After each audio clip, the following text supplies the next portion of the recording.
اسے پورا کرنے کے لیے خدا کے بابرکت ذرائع ہیں، جو کچھ بھی مسیحت اور انسانیت کی صحت کے لیے کامیابی سے سر انجام دیا گیا ہو۔ انکہے خیالات الہی عقل کے لیے اجنبی نہیں ہیں۔ خواہش دعا ہے، اور ہماری خواہشات کے لیے خدا پر بھروسہ کرنے سے کوئی نقصان نہیں ہوتا کہ وہ الفاظ بننے اور عمل میں آنے سے قبل تشکیل پا چکے اور ممتاز کیے جا چکے ہیں۔ ابتدا سے آخر تک پورا کلام پاک مادے پر روح عقل کی فتح کے واقعات سے بھرپور ہے۔ موسیٰ نے عقل کی طاقت کو اس کے ذریعے ثابت کیا جسے انسان معجزات کہتا ہے۔ اسی طرح یشوع، ایلیا اور الیشا نے بھی کیا۔ مسیحی دور کو علامات اور عجائبات کی مدد سے بڑھایا گیا۔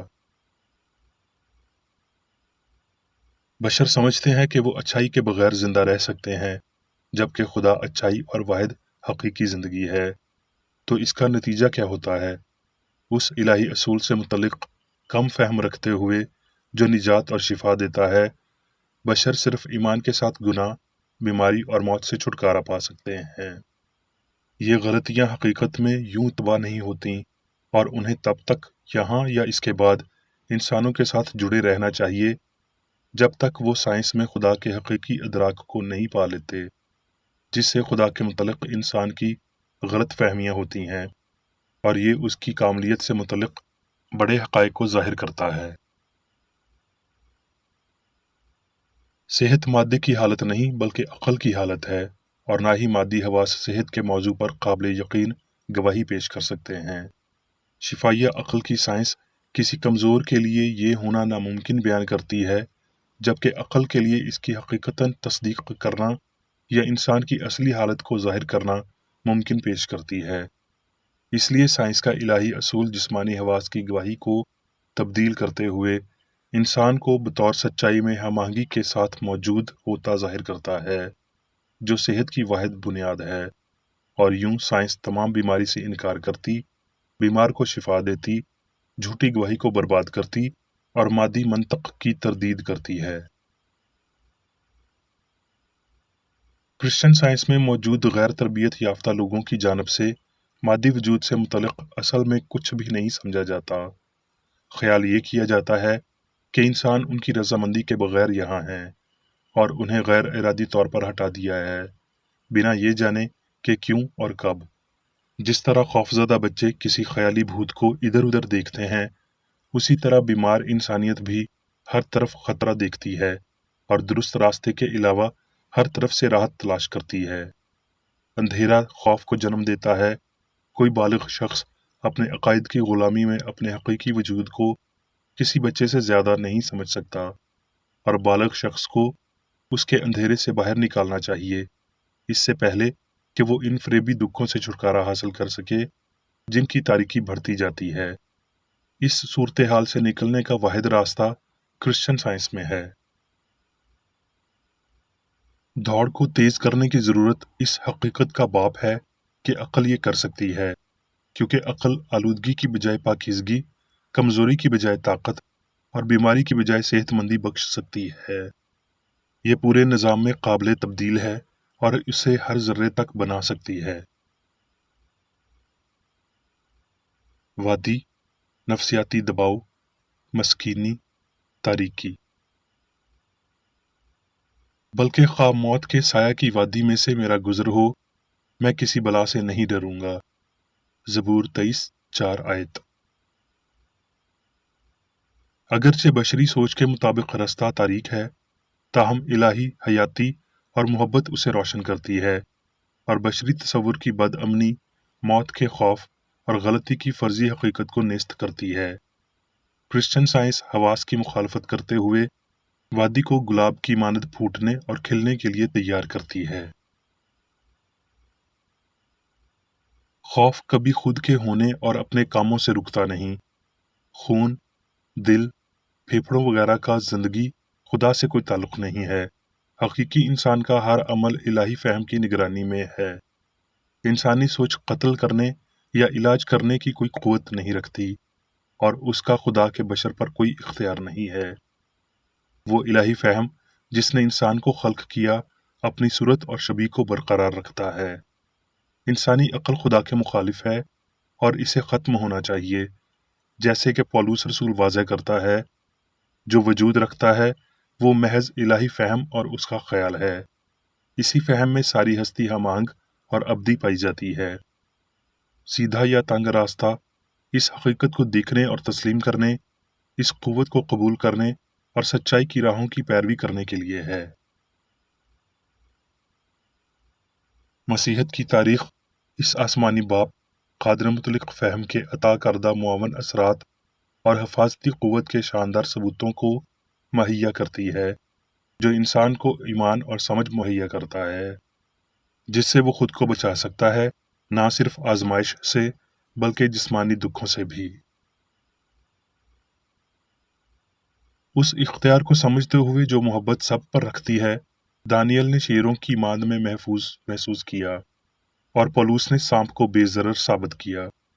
خدا کی تمام تر مخلوقات جو سائنس کی ہم آہنگی میں چلتے ہیں، وہ بے ضرر، مفید اور لازوال ہیں۔ اس بڑی حقیقت کا احساس ہی قدیم شرفا کی طاقت کا وسیلہ تھا۔ یہ مسیحی شفا میں مدد دیتا ہے اور اس کے مالک کو یسوع کے نمونے کی تقلید کرنے کے قابل بناتا ہے، اور خدا نے دیکھا کہ بہت اچھا ہے۔ برداشت، اچھائی اور سچائی کو مضبوطی سے تھام لیں تو آپ انہیں اپنے خیالات کے قبضے کے تناسب سے اپنے تجربات میں لائیں گے۔ اس تناسب میں کہ انسانی فہم کے لیے جب مادہ بطور انسان ساری ہستی کھو دیتا ہے، تو اسی تناسب میں وہ اس کا مالک بن جاتا ہے۔ وہ حقائق کے مزید الہی فہم میں داخل ہو جاتا ہے اور وہ یسوع کی الہیات سمجھتا ہے، جب یہ بیمار کو شفا دینے، مردے کو زندہ کرنے اور پانی پر چلنے سے ظاہر ہوئی۔ ان سب کاموں نے اس عقیدے پر یسوع کے اختیار کو ظاہر کیا کہ مادہ مواد ہے، کہ یہ زندگی کا ثالثی یا وجودیت کی کسی بھی شکل کو تعمیر کرنے والا ہو سکتا ہے۔ جب ہم غلطی سے زیادہ زندگی کی سچائی پر ایمان رکھتے ہیں، مادے سے زیادہ روح پر بھروسہ رکھتے ہیں، مرنے سے زیادہ جینے پر بھروسہ رکھتے ہیں، انسان سے زیادہ خدا پر بھروسہ رکھتے ہیں، تو کوئی مادی مفروضے ہمیں بیماروں کو شفا دینے اور غلطی کو نیست کرنے سے نہیں روک سکتے۔ اب میں میری بیکر ایڈی کی جانب سے چرچ مینول میں دیے گئے روزانہ کے 3 فرائض پڑھوں گا۔ روزمرہ کی دعا۔ اس چرچ کے ہر رکن کا یہ فرض ہے کہ ہر روز یہ دعا کرے: تیری بادشاہی آئے، الہی حق، زندگی اور محبت کی سلطنت مجھ میں قائم ہو اور سب گناہ مجھ سے خارج ہو جائیں، اور تیرا کلام سب انسانوں کی محبت کو وافر کرے اور ان پر حکومت کرے۔ مقاصد اور اعمال کا ایک اصول۔ نہ کوئی مخالفت، نہ ہی کوئی محض ذاتی وابستگی مادری چرچ کے کسی رکن کے مقاصد یا اعمال پر اثر انداز ہونے چاہیے۔ سائنس میں صرف الہی محبت حکومت کرتی ہے، اور ایک مسیحی سائنسدان گناہ کو رد کرنے سے حقیقی بھائی چارے، خیرات پسندی اور معافی سے محبت کی شیریں آسائشوں کی عکاسی کرتا ہے۔ اس چرچ کے تمام اراکین کو سب گناہوں سے، غلط قسم کی پیشن گوئیوں، منصفیوں، مذمتوں، اصلاحوں، غلط تاثرات کو لینے اور غلط متاثر ہونے سے آزاد رہنے کے لیے روزانہ خیال رکھنا چاہیے اور دعا کرنی چاہیے۔ فرض کے لیے چوکسی۔ اس چرچ کے ہر رکن کا یہ فرض ہے کہ وہ ہر روز جارحانہ ذہنی آراء کے خلاف خود کو تیار رکھے اور خدا اور اپنے قائد اور انسانوں کے لیے اپنے فرائض کو نہ کبھی بھولے اور نہ کبھی نظر انداز کرے۔ اس کے کاموں کے باعث اس کا انصاف ہوگا، وہ بے قصور یا قصوروار ہوگا۔